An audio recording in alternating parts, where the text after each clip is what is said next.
Urgent, it has happened. The West has switched to total strike mode. Fedorov has cranked up Ukraine's armament flywheel to the maximum. A meeting with top NATO generals.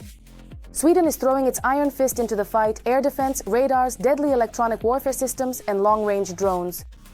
The sky is being locked down tight. Putin's missiles will no longer get through. But this is only the beginning.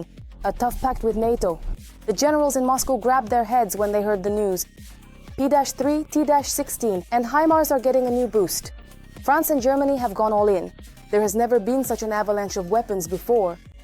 The West has become a wall behind Ukraine. The Pentagon has issued an urgent order. They're already loading the Agavkas over there. All this and more coming up. Watch until the end. Ukraine Today welcomes you, Renata Aslanova, and the latest events. It has happened. Fedorov is spinning up the arms flywheel for Ukraine to the max. The new agreements have already made Moscow nervous. Stockholm is sending Ukraine an iron fist of air defense, powerful radars, and deadly electronic warfare systems. This is not just aid, it's a technological knockout for the enemy, one that will forever change the rules of the game on the front lines. Ukraine's Minister of Defense Mikhail Fedorov announced the new aid during a conversation with Sweden's Minister of Defense Paul Jonsson. The sky is locked down. Saab and long-range killer drones are already on their way. Sweden is rolling out its best military trump cards: stealth radars, communication jamming systems, and drones capable of striking the enemy deep behind their lines. Fedorov is putting a strong emphasis on destroying ballistic missiles. Now Putin's Iskanders will be turned into scrap metal even before they reach their target. Ukraine and Sweden are working on additional contributions to the PORL initiative to provide Ukrainian soldiers with critically important weaponry, particularly means to counter ballistic missiles. And an innovative breakthrough as well. The Brave One cluster is discussing the possibility of launching a joint program called Brave Sweden. The co-financing format opens the floodgates for millions in grant funding, and the latest defense solutions will be battle-tested in real combat, destroying the enemy at the front. This is sensational. Ukraine and Sweden are launching joint production of giants. On the table are deliveries of the legendary Gripen fighter jets and the ultra-powerful Meteor missiles. The goal is simple: to reach and neutralize the carriers of the bombs before they have a chance to drop their payload. Meanwhile, a tough pact with NATO has been forged, priorities have been set, and Putin should prepare himself. Ukraine and the alliance have reached the peak of their cooperation. Mikhail Fedorov and NATO's top generals have signed a death sentence for Russian aviation. This is about total domination. Patriot, F-16, and HIMARS are getting a new boost, and the unique combat experience in the armed forces of Ukraine is now setting the trend in NATO headquarters. the parties have agreed on the key priorities for cooperation: strengthening air defense, development, Patriot, F-16, and HIMARS, as well as joint work on technological superiority. Ukraine is sharing with its partners unique combat experience, real battlefield data, and technological solutions that are already in use. A separate track of cooperation is the coordination within the Ramstein format. Ukraine, Britain, and Germany are taking control of arms supplies. Now decisions will be made lightning fast. Coordination has reached such a level that aid will reach the front faster than the enemy can find out about it. France is also expected to provide assistance to Ukraine: several aircraft, missiles for air defense systems, and aerial bombs. This became known after a conversation between Zelensky and Macron. Berlin has also made up its mind and is once again opening its weapons arsenals to Kyiv. A shocking piece of news: new IRIS-T systems from Germany will soon arrive in Ukraine. We have actually already delivered 9 IRIS-T systems, as far as I know. And in the near future, more new IRIS-T systems are expected to be delivered. The ambassador emphasized that air defense is a matter of life and death. It is Germany that is currently leading in supporting Ukraine in the field of air defense. But even this scale of assistance still does not cover all the needs. Could this be a hint at new agreements? We are following the developments. Sensational! The Pentagon is secretly loading the famous Tomahawks for Ukraine. Behind the scenes, a decision is being prepared that could change the rules of the game right in the midst of the negotiation process. Washington is pushing for the provision of Tomahawk missiles to Ukraine to create a strategic leverage in the negotiations. Former advisor to the Commander-in-Chief of the Ukrainian Armed Forces, Dan Rice, held talks with U.S. Secretary of Defense Pete Hegseth regarding this initiative. We're talking about the use of missiles with a range of up to 4,000 kilometers, which could radically alter the balance of power. Russia's deep rear becomes vulnerable, and the Kremlin finds itself under serious pressure, forced to seek concessions. Moreover, Kyiv has already resorted to similar tactics with other weaponry, so a déjà vu could occur. In November 2023, Ukraine launched ATACMS missiles for the first time and destroyed 24 Russian Ki-52 attack helicopters. Moscow immediately withdrew all its helicopters from Crimea and rewrote its combat plans. A few Tomahawk missiles will do the same. The range is so great that Russia simply cannot protect all of its critical assets. Breaking news! The West has become a wall behind Ukraine. Europe and America are throwing all their resources into supporting Kyiv. The West has gone all in. The latest aid packages are not just numbers, they are a death sentence for the aggressor's war machine.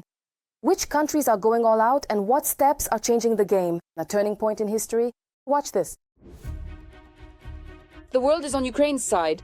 All civilized countries are supporting Ukraine, and in a wide variety of ways. This includes military aid, and partners are also helping on the political stage.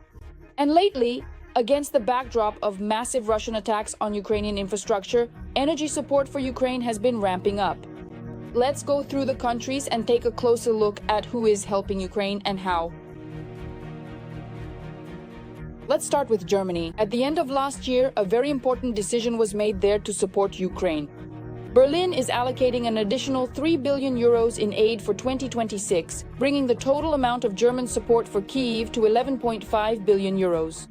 The additional funds are intended for artillery, drones, and armored vehicles, as well as for replacing 2 Patriot air defense systems. Here there is a prevailing awareness of the danger, which is inevitable when it comes to the future relationship between Europe and the Russian Federation. In other words, the vast majority of these nations fully comprehend the complete and terrifying magnitude of the danger and are trying, utilizing every diplomatic and military resource at their disposal, to postpone this inevitable and critical moment as much as humanly possible, or to protect themselves at Ukraine's expense, that is, by providing continuous support to Ukraine. Just in the coming days, Germany is increasing its emergency energy support for Ukraine this winter to 120 million euros. Germany is one of Ukraine's largest partners. This winter, 60 million euros have already been raised for humanitarian needs. France, for its part, is increasing pressure on Russia and imposing new sanctions. The country is working on introducing new sanctions at the EU level and will continue measures to counter the activities of the Shadow Fleet. This was announced by French President Emmanuel Macron. Next, let's talk about a country that, since the beginning of the full-scale war, has been one of the leaders in supporting Ukraine. That country is the United Kingdom. Before this winter, the country supplied Ukraine with Storm Shadow cruise missiles. However, the exact number of these weapons received by Kyiv remains classified. Moreover, Britain has spent $1.3 billion on arms and military aid to Ukraine, which should fully cover the income from frozen Russian assets. Ukraine has received hundreds of thousands of artillery shells, hundreds of missiles, air defense systems, spare parts, and new repair contracts. Britain is also keeping pace when it comes to political support for Ukraine. The United Kingdom has been exceptionally proactive and swift to provide aid to Ukraine, especially since from the very beginning. It held absolutely no misconceptions or false illusions regarding the Russian Federation. This is because Britain is the country that witnessed firsthand how they used lethal weapons of mass destruction on British soil. It killed a British citizen. I mean, Novichok was used by Russian special services on British territory. And there are many, many other points that Britain understands perfectly well. Let's also talk about the United States. In December 2025, President Trump signed a law providing for $400 million in military aid to Ukraine. In addition, at the beginning of January 2026, the US and Ukraine agreed on a system of politically and legally binding security guarantees to ensure lasting peace. These agreements include support for the Ukrainian armed forces and monitoring of the ceasefire regime. The government of the United States of America, or more specifically the current presidential administration, is actively seeking to secure a variety of strategic advantages and political benefits, both in terms of upcoming electoral outcomes and their standing on the global world stage, by either suspending or completely stopping this ongoing conflict. This is intended to demonstrate to the public that Donald Trump possesses the unique capability to bring an end to even such a devastating and serious war. It is important that regarding the peace agreement between Moscow and Kyiv, which is being brokered by the US, the European allies are negotiating with America to ensure that peace for Ukraine is fair. Ordinary Americans also support the Ukrainians. According to a study by the Reagan Institute, more than 60% of Americans believe that Ukraine should win the war against Russia.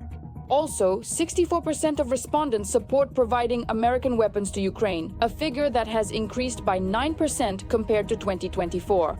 And importantly, this support is bipartisan. It is shared by 59% of Republicans and 75% of Democrats. Every voice matters. Join our community, support independent journalism, and help us bring you the truth from Ukraine. Become a member of Ukraine today. Join us now. It happened. Ukraine nears joining the EU. A surprise deal is ready following secret talks. The world is in shock. Vucic's shocking statement has rocked the world. Russia has been presented with an undeniable fact.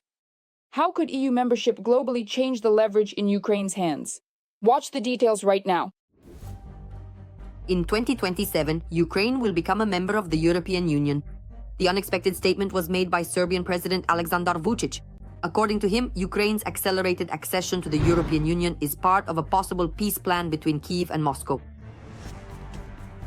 I'm telling you what I've heard somewhere, and I wouldn't be saying this if it weren't true. So I found out that part of the plan is a peace plan if Russia and Ukraine reach it, because not only will both sides be obliged to fulfill it, but also a significant part of the international community. One part of the plan is for Ukraine to become a member of the European Union. We're talking about an unprecedentedly fast scenario of European integration, with Ukraine joining the EU as early as January 1st, 2027.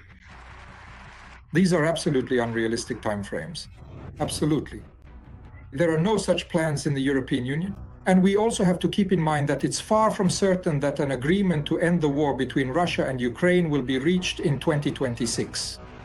Moreover, talk of Ukraine's accelerated accession to the EU is most likely just part of a deliberate fake information and political campaign by Kremlin allies. In particular, Hungarian Prime Minister Viktor Orban is using this topic ahead of the elections. This is a prime example of his malicious and deceptive tactics used in the pre-election period. To scare Hungarians with the claim that Ukraine will supposedly be fast-tracked into the European Union. And all the benefits, preferences and subsidies, the EU's agricultural subsidies will go only to Ukraine. Why is the president of Serbia, who has special relations with Russia, just like Orban, repeating this? Because Serbia also wants to join the European Union. However, it doesn't want to play by European rules. But what is actually realistic for 2027 is Ukraine's readiness to join the European Union. According to President Volodymyr Zelensky, it is important for Kyiv to secure a specific date for joining the EU directly in the agreement to end the war. In his words, this would provide clear security guarantees and help avoid the possible blocking of membership. One of the security guarantees for Ukraine is membership in the European Union. And that's exactly why we always say that the year 27, Itaros says by the year 30. As of today, 2030 is a more realistic date. The European Commission emphasizes that despite the war, Ukraine is showing significant progress.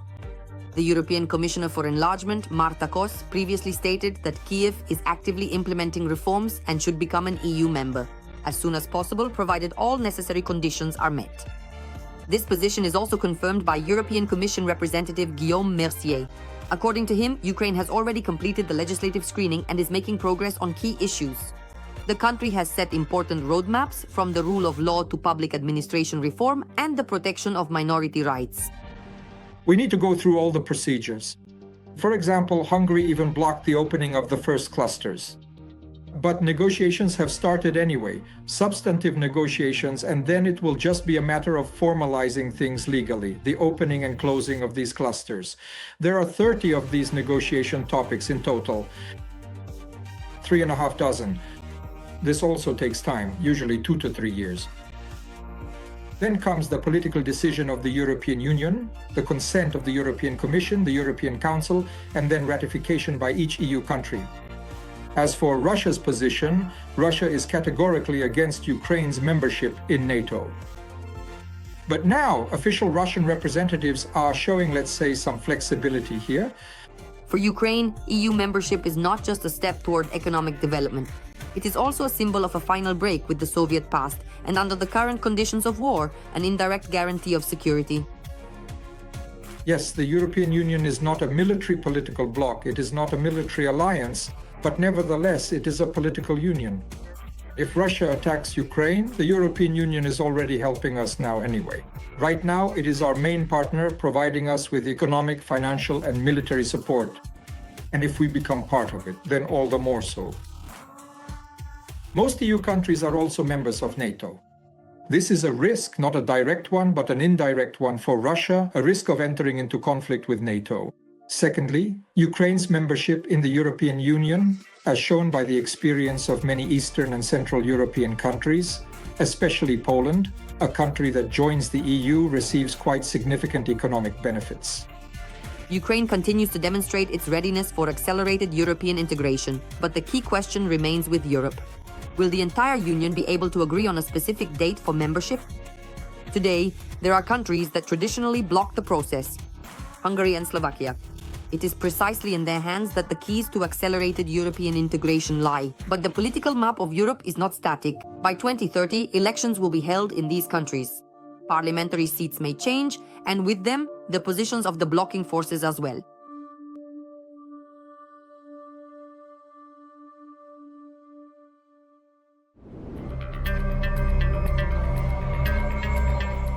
Urgent. The West has launched a hunt for Putin's shadow fleet. The EU is preparing a tough blow. This will cut off Moscow's oxygen supply. Meanwhile, in the British Maritime Court, they have closed ranks. What is this? The beginning of a naval blockade of the Russian Federation? How is the shadow fleet being cornered? What consequences await the Kremlin? Watch. The EU will not provide maritime services to Russian ships. This ban will be included in the 20th package of sanctions. Basically, every vessel that arrives at sea relies on certain logistical points. That's why there are so few voyages to Antarctica, because there is no logistics. Not because it's dangerous or cold there, because there is no logistics there. According to the EU High Representative for Foreign Affairs, Mikhail, the new package of sanctions is planned to be adopted on February 24th. It will also include measures in the energy sector and regarding fertilizer trade. If the European Union's maritime infrastructure stops servicing Russian ships, it will make navigation more difficult for them. First and foremost in such critical hotspots, especially in key directions like Northern Europe. Rotterdam, which is the largest port in the region and one of the biggest European ports overall, serves as a vital hub for international trade in Europe. In the Eastern Atlantic, in the Mediterranean Sea.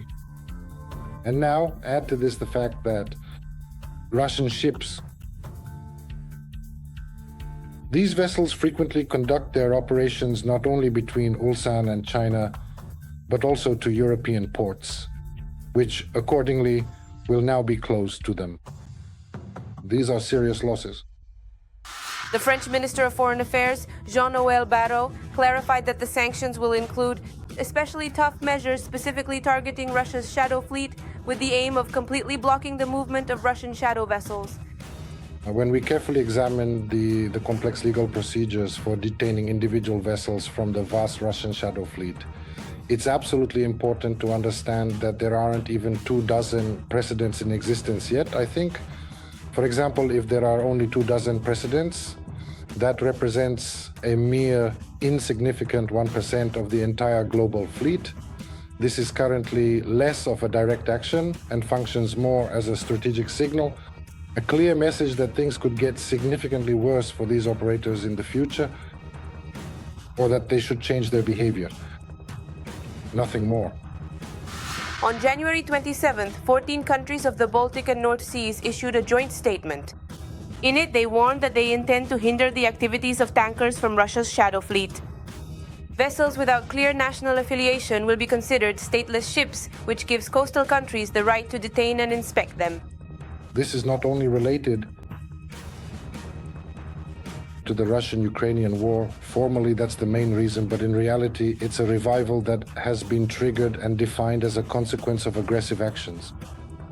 These strategic operations are conducted by Russia across the vast waters of the Baltic Sea, the deep Mediterranean, and the cold North Sea, where the Russians deploy their fleet.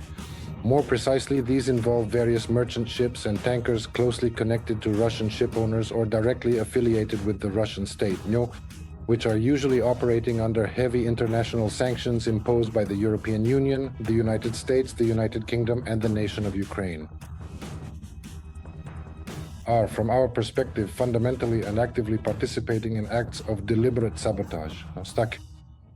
Wednesday, January 29th, the Royal Navy of Britain tracked a suspicious Russian vessel that spent nearly 14 hours almost directly above the underwater data transmission cables in the Bristol Channel. And as a result of those same detentions of Shadow Fleet tankers that were fleeing from the US Coast Guard were carried out with the support and cooperation of the British. Similarly, the detention of a Shadow Fleet tanker by the French was also conducted in coordination with the British. The British authorities and government are the most extensively and deeply involved at the various levels of the state in these activities. Some countries have already started to independently hinder the Russian Shadow Fleet. French Navy ships detained the tanker Grinch, which, according to French authorities, was coming from Russia under complex flags. German authorities did not allow an unregistered vessel, absent from any database, into the Baltic Sea. The massive oil tanker known as the Arkusat was originally documented as heading toward its destination in the Gulf of Finland.